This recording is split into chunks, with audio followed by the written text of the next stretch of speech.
Dan ini mereka tidak tahu mereka kapan bisa ketemu lagi, karena kan di zaman itu kan jangan membayangkan seperti sekarang yang kemudian kita punya Telkomsel yang kemudian bisa menjangkau setiap ruang, setiap tempat di pelosok Kalimantan Timur. Ini waktu itu enggak. Makanya saya bilang itu jauh lebih mengerikan sebenarnya daripada hijrahnya Nabi ya.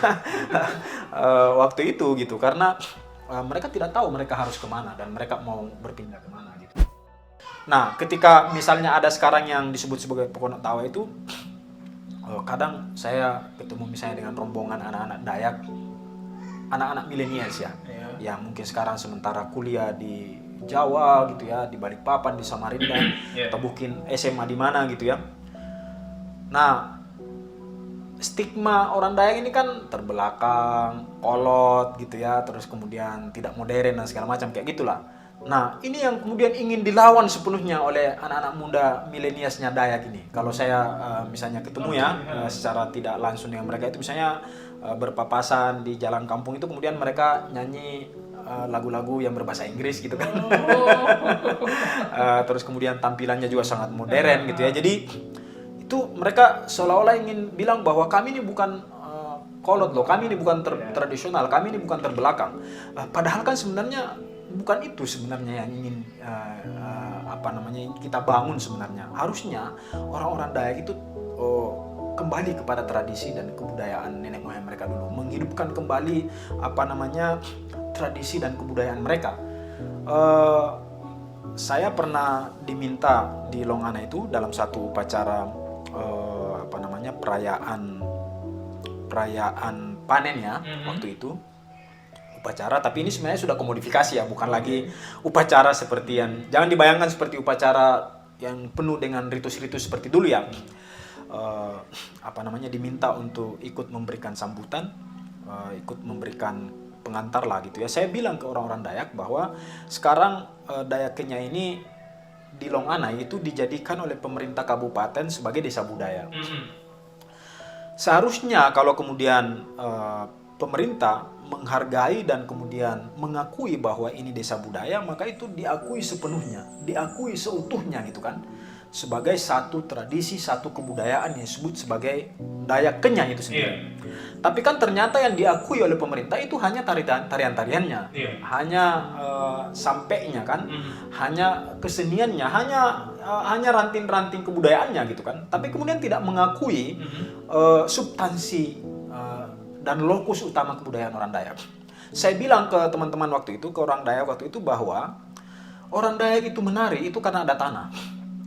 Semua upacara ritual, tradisi, kesenian yang ada di Dayak Kenya, tari-tarian, itu hampir semuanya berhubungan dengan lokus utama kebudayaan orang Dayak, dan itu adalah tanah, ladang. Mereka menari karena mereka akan menanam padi, nugal gitu kan. Mereka menari karena mereka pesta panen.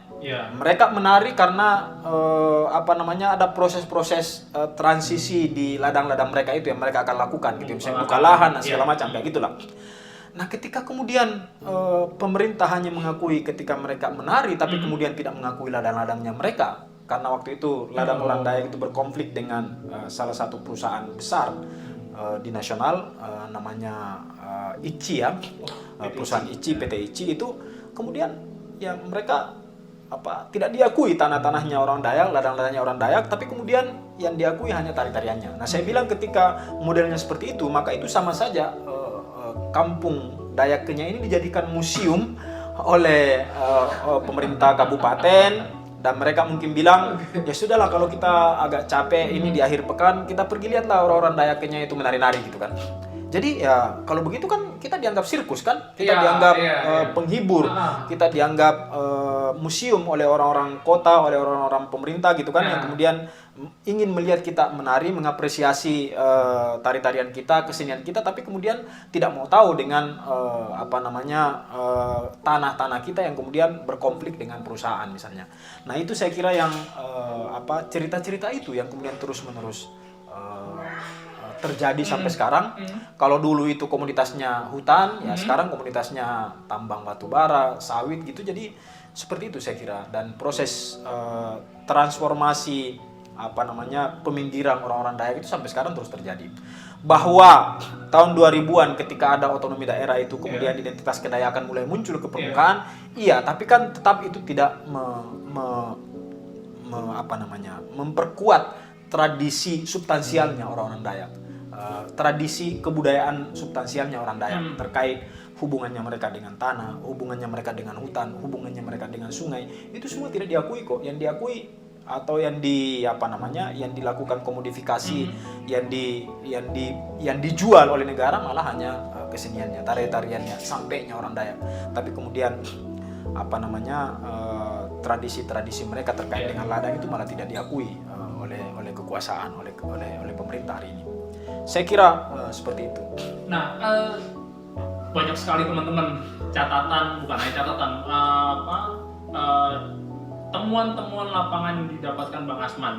Nah, saya mencatat ada beberapa hal. Ada yang pertama perjumpaan tadi di situ. Kita tidak menyangka bahwa perjumpaan pun bisa menggiring kita sampai di titik yang seperti ini. Bagaimana perjumpaan yang tempo dulu dan masyarakat hari ini pun menghadirkan sebuah identitas-identitas yang hari ini akan terus bergeser. Nah, saya kalau boleh agak sedikit pamer nih Bang, kepada penelitinya, pernah lah ikut nulis-nulis sedikit tentang Dayak kayak gitu. Nah, saya menuliskan judulnya itu ketika adaptasi mengikis identitas. Nah, itu alhamdulillah ya jadi semacam satu teks bunga rampai yang diterbitkan oleh kemitraan. Nah, di bagian itu saya memang hanya mampu untuk melihat karena memang temponya tidak lama. Saya mengatakan bahwa memang adaptasi itu memang mengikis identitas. Sepertinya saya diaminkan oleh pendapat Abang tadi.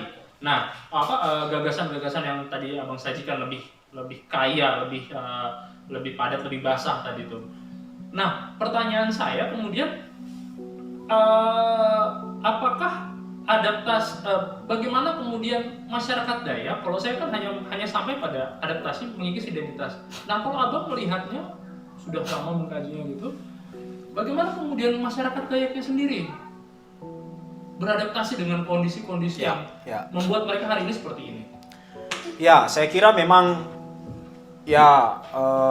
kalau kita baca Scott ya misalnya soal perlawanan orang-orang kala itu, ya memang orang-orang Dayak pun juga bagaimanapun mereka direpresi sedemikian rupa, mereka pasti punya siasat-siasat, punya perlawanan-perlawanan sendiri yang kemudian menguatkan dan tetap membuat mereka sampai hari ini tetap eksis kan, buktinya gitu ya. Jadi walaupun mereka direpresi sedemikian rupa, dimarginalisasi sedemikian rupa, dipinggirkan sedemikian rupa, saya selalu bilang bahwa orang Dayak di Kalimantan Timur ini paling tidak dalam 4 dekade, 40 tahun loh mereka itu direpresi sedemikian rupa kan, dari tahun 60-an akhir sampai saya kira tahun 2000-an.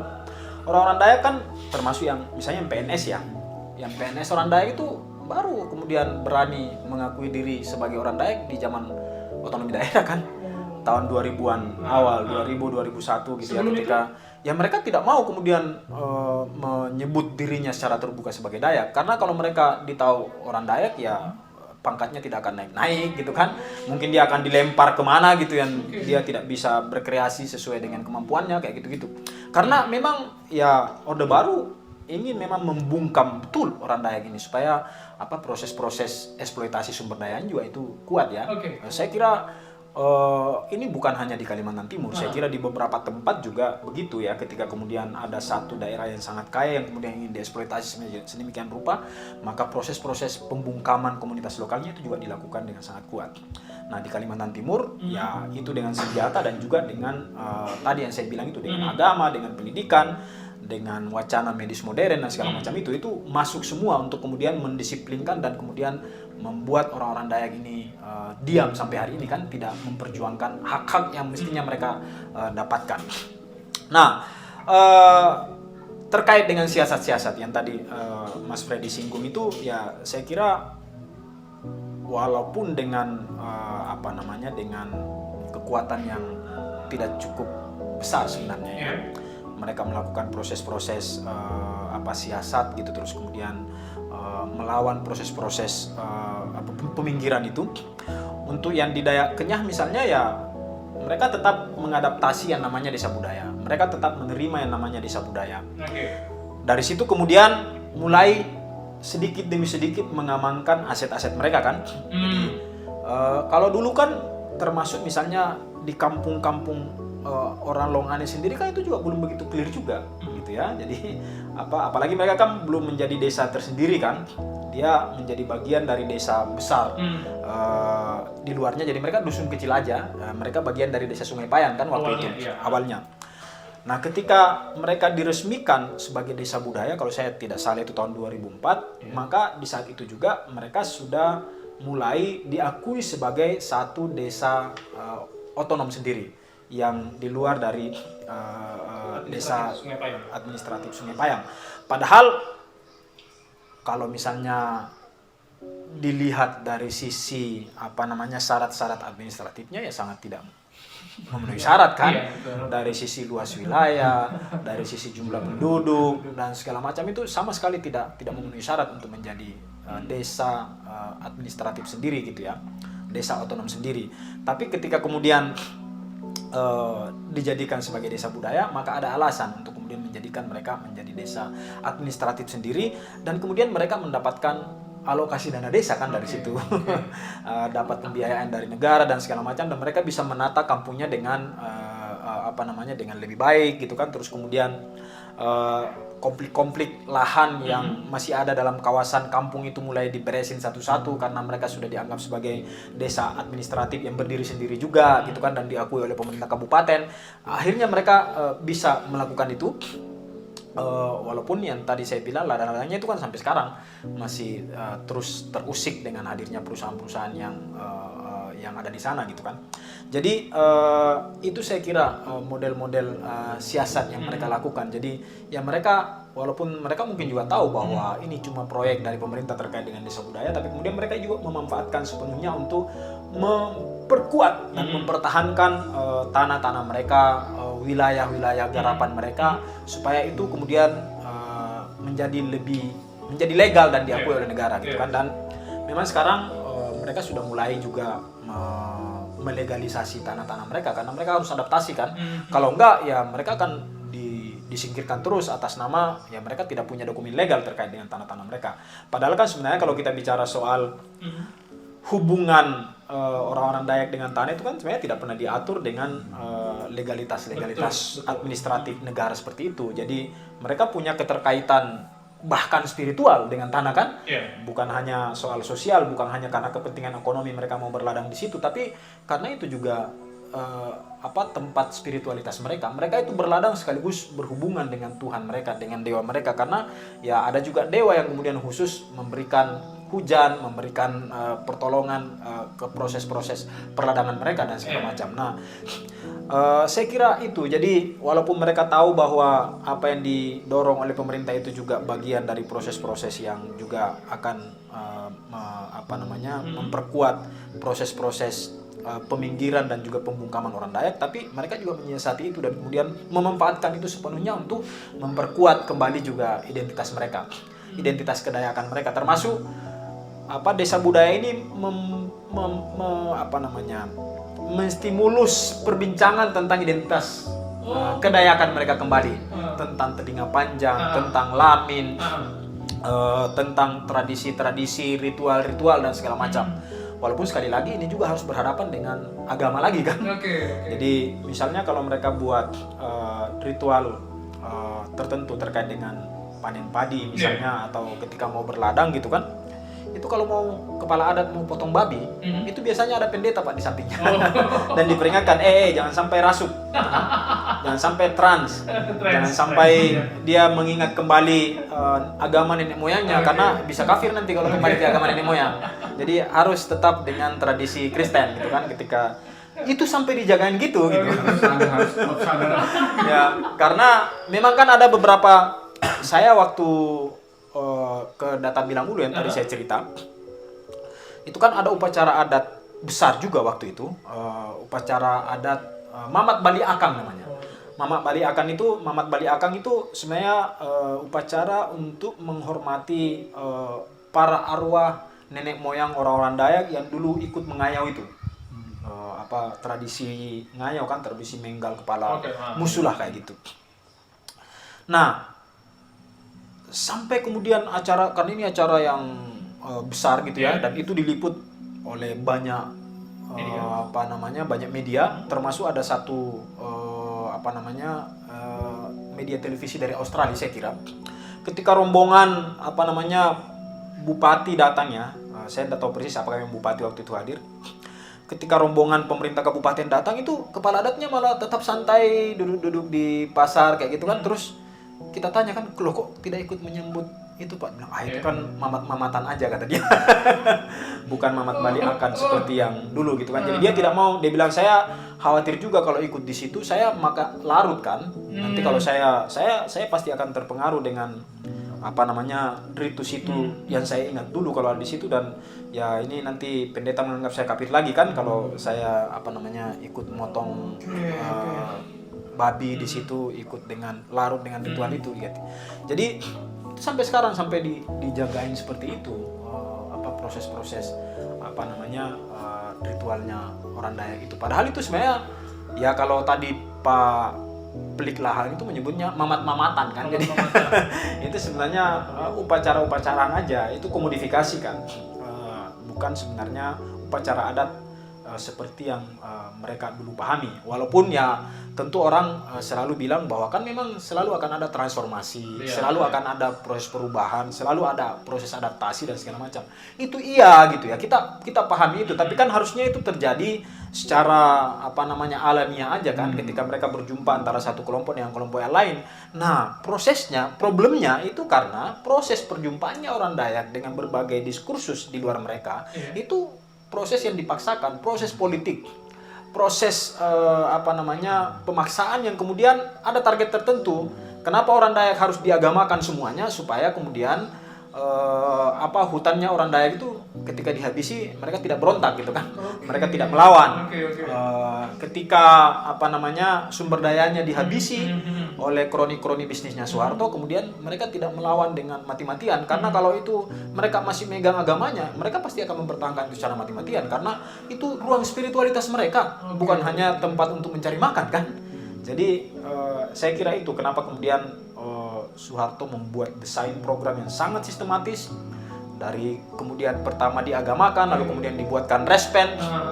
Yang tadi saya bilang, kalau kita baca tesisnya Althusser itu, negara itu memainkan dua infrastruktur negara yang sangat kuat ini. Satu itu ideologi, satunya militer gitu ya. Jadi Althusser itu menyebutnya ISA sama RSA ya. Jadi ideological state apparatus sama dengan repressive state apparatus. Jadi repressive state apparatus itu ya polisi, tentara, Satpol PP gitu kan. Seluruh perangkat yang mungkin termasuk ormas sekarang gitu kan. Nah, kalau yang ideologis itu kan ya agama, pendidikan gitu kan, wacana ini. Jadi seperti itulah bagaimana proses-proses itu berjalan. Saya jadi ini banyak hal yang di kepala saya sembari abang tadi ngomong. Banyak hal di kepala saya juga jadi muncul pertanyaan, mungkin teman-teman juga banyak demikian. Nah, salah satunya yang ini kebetulan lewat ini, saya menangkap adanya kesan bahwa hari ini masyarakat yang kalau kita sebut dengan kata yang lebih positif itu adaptasi, itu sudah berbentuk seperti hari ini masyarakat Dayaknya gitu ya. Tapi kalau kita misalnya menyebut itu dari teksnya Michel Foucault, dengan dia menyebutkan governmentalitas, membentuk mentalitas yang ada kayak gitu ya. Jadi mentalitas atau cara pandang hari ini atau paradigma hari ini itu memang tidak lepas tadi yang kalau abang bilang tadi itu, kalau Monsignor Komans mengatakannya alamiah, ini nggak alamiah, ini dipaksa gitu ya. Ini, nah kalau oleh Foucault governmentalitas. Nah, pertanyaan saya hari ini kemudian kalau abang melihat bagaimana antara agama dan budaya itu tadi, abang sudah menyinggung itu tentang potong babi dan segala macam. Jadi bagaimana kemudian hari ini melihat identitas Dayak tadi dalam perjumpaan agama dan budayanya itu sendiri atau kulturnya itu sendiri? Ya, kalau dalam konteks di Kenyah ya,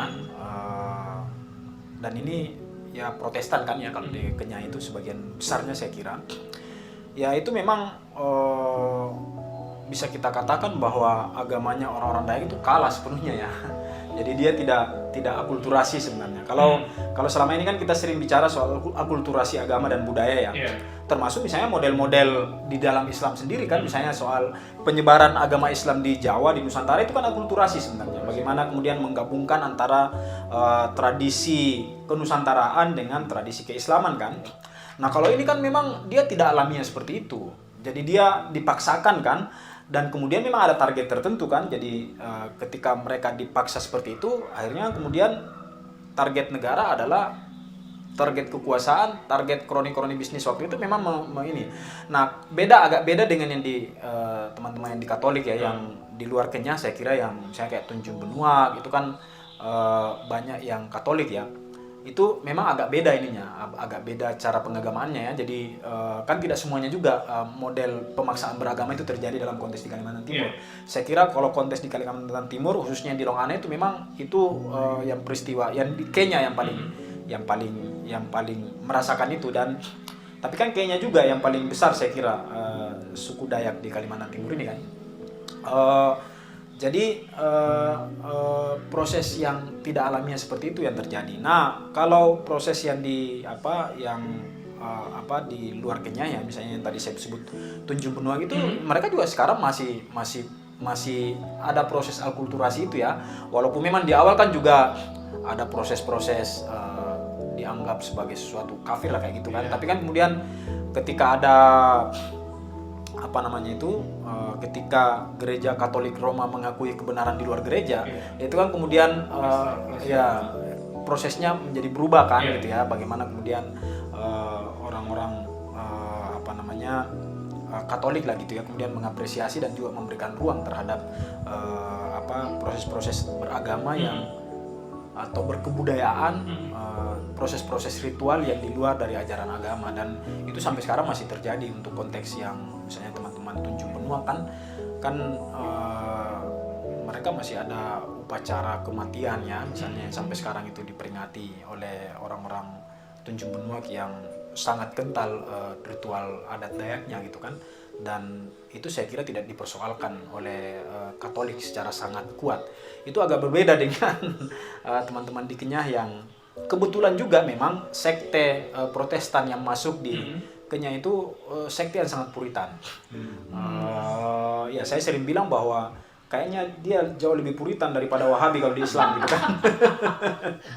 Ya jadi itu ribet jadinya kan, rumit urusannya. Nah, memang puritanisasi ini di mana-mana juga, dan kalau kita belajar di tempat lain itu memang ada kaitannya dengan proses-proses eksploitasi sumber daya juga, penundukan terhadap sumber daya.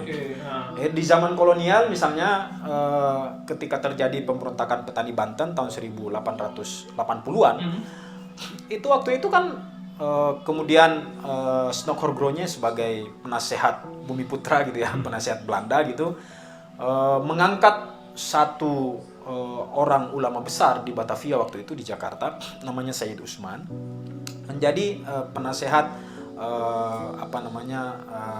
penasehat untuk persoalan-persoalan di daerah jajahan lah, di daerah kolonial, di daerah di Nusantara ini pada umumnya.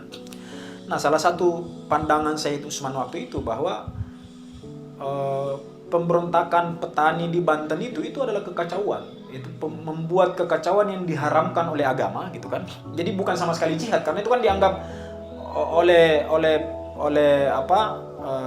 perlawanan petani Banten kan waktu itu dipimpin sama sebenarnya pemimpin tarekat Naksabandia waktu itu. Lalu kemudian oleh Sayyid Usman ini dibuat fatwa sedemikian rupa bahwa ini adalah membuat kekacauan saja, bukan jihad. Dan ajaran-ajaran tarekat itu gurur dan pengikut-pengikutnya itu tertipu gitu dia bilang kayak gitu. Jadi menghabisinya itu lewat ideologinya dulu kan dihabisi, diskursusnya dihabisi, pemahaman keagamaannya dihabisi. Nah sama kan misalnya dengan model-model di Dayak ini. Jadi keterkaitan mereka dengan hutan, dengan alam, dengan lingkungan, dengan sungai itu yang dihabisi dulu lewat agama. Lalu kemudian masuk ke penguasaan sumber dayanya, dan itu terjadi. Proyek Respen itu orang Dayak itu dibatasi Pak, daya jelajahnya. saya kira sampai sekarang loh orang-orang Dayak itu ada yang berladang mungkin bahkan ratusan kilometer dari kampungnya kan, sampai sekarang. Dulu pun juga begitu kan, ada ladang 1, 2, 3, 4 itu kan berjauh-jauhan gitu kan, bisa sampai ratusan kilometer dari kampung. Nah dengan proyek Respen itu mereka dibatasi wilayah jelajahnya, wilayah kelolanya. Jadi 10 km ke depan, 10 km ke belakang, 10 km kiri kanan. Tidak boleh keluar dari situ. Jadi mereka hanya punya wilayah kelola itu 10 km kiri kanan muka belakang. Kalau mereka keluar itu sudah ditangkap sama tentara, Pak. Karena Respen ini pengawasnya itu tentara. Dan itu kan dirasakan oleh orang-orang Dayak sampai sekarang. Saya kira mereka sangat traumatik dengan tentara kan. Ya, waktu awal-awal nyampe di Longane kan juga di awal tahun 2000-an, akhir 90-an itu masih banyak kadang orang Dayak yang misalnya bawa senso ke hutan, kemudian dibawa ke kodim gitu kan, diintimidasi sedemikian rupa, ditakut-takutin gitu kan, padahal mereka mau motong pohon itu hanya untuk kepentingan bangun rumah misalnya kan, untuk kepentingan pribadi seperti itu aja, untuk kepentingan menunjang kehidupan mereka, tapi mereka kemudian diangkut oleh tentara. Dan itu menunjukkan bagaimana militer bermain di belakang. Sangat kuat sebenarnya. Militer itu tahun 70-an sampai saya kira 90-an akhir itu ada di hutan-hutan di Kalimantan, dan mereka ini yang kemudian membacking seluruh investasi-investasi yang ada di Kalimantan Timur. Nah itu sampai sekarang kan, saya kira yang di belakang tambang batu bara, yang di belakang perkebunan sawit skala besar sekarang itu pasti ada jenderalnya. Apakah itu coklat atau loreng gitu. Itu pasti. Ya. Jadi seperti itu. Dan itu yang membuat orang-orang Dayak itu menjadi sangat traumatik, dan saya kira itu juga yang membuat perlawanan orang Dayak dalam mempertahankan sumber dayanya itu tidak cukup kuat, karena memang sangat direpresi oleh militer. Selain itu mereka didisiplinkan lewat ideologi tadi itu, lewat pendidikan, lewat pengagamaan gitu kan. Oke, kalau begitu kita belum bicara Dayak ini sebenarnya akhirnya menyentuh banyak aspek sekali, banyak banget yang bisa dimasuki. Tapi karena tadi Abang sudah menyinggung juga tentang bagaimana relasi antara masyarakat Dayak dan lingkungan, dengan wilayah, dengan bumi, dengan tanah kayak gitu. Ya kalau saya pernah baca teksnya saya lupa lagi namanya. Ya katakan di teks itu masyarakat lokal punya kedekatan intersubjectivity gitu ya dengan wilayahnya.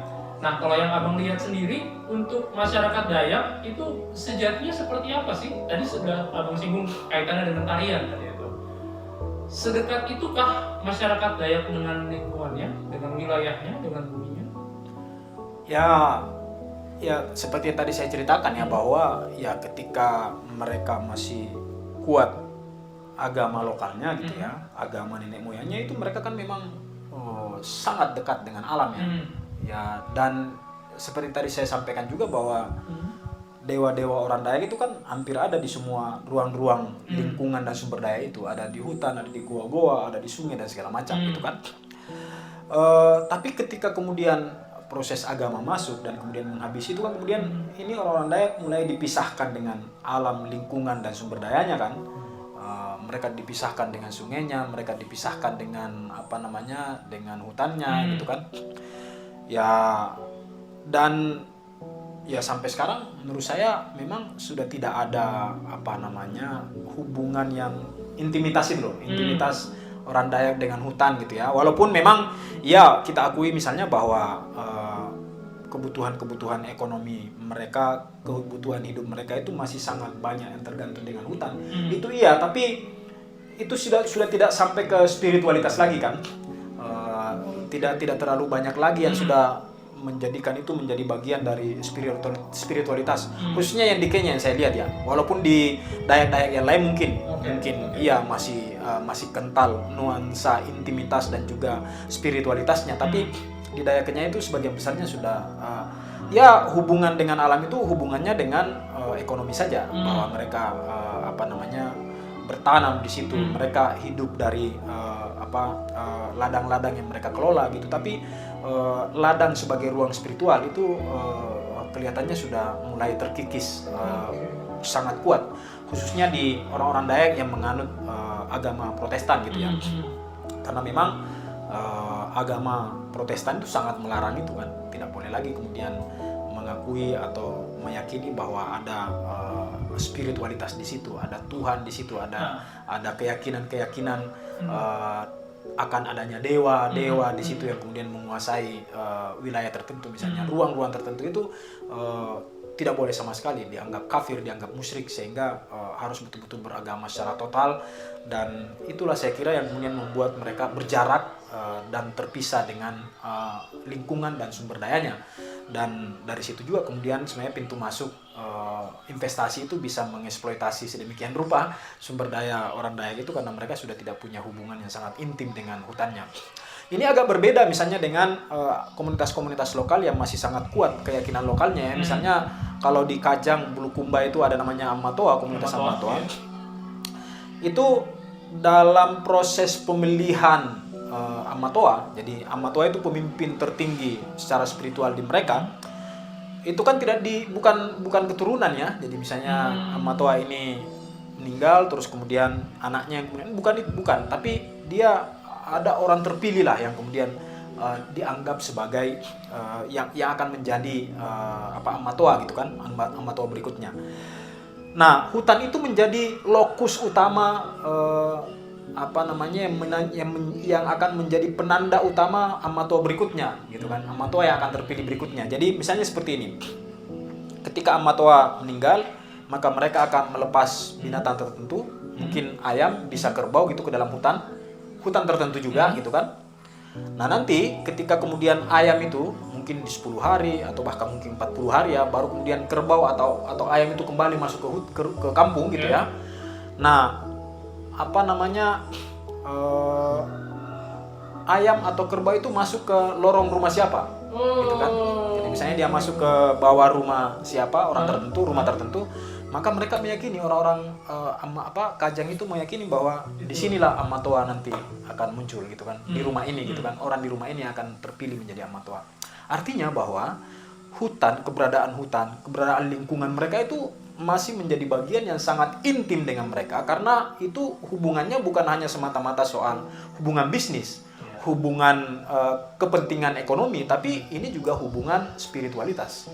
Dan itu yang sudah tidak ada, saya kira, di sebagian besar orang-orang Dayak, khususnya yang Kenyah gitu ya. Makanya kemudian ya mereka anteng-anteng aja ketika kemudian hutannya dihabisin, sungainya dibuat tercemar sedemikian rupa gitu kan oleh perusahaan. Ya paling kemudian tuntutannya ganti rugi misalnya kan. Kalau ganti rugi itu kan itu urusan kalkulasi ekonomi semata. Tapi bukan urusan bahwa ini adalah bagian dari hidup kami gitu kan, yang harus dijaga dengan sangat kuat oleh mereka. Gila, mantap.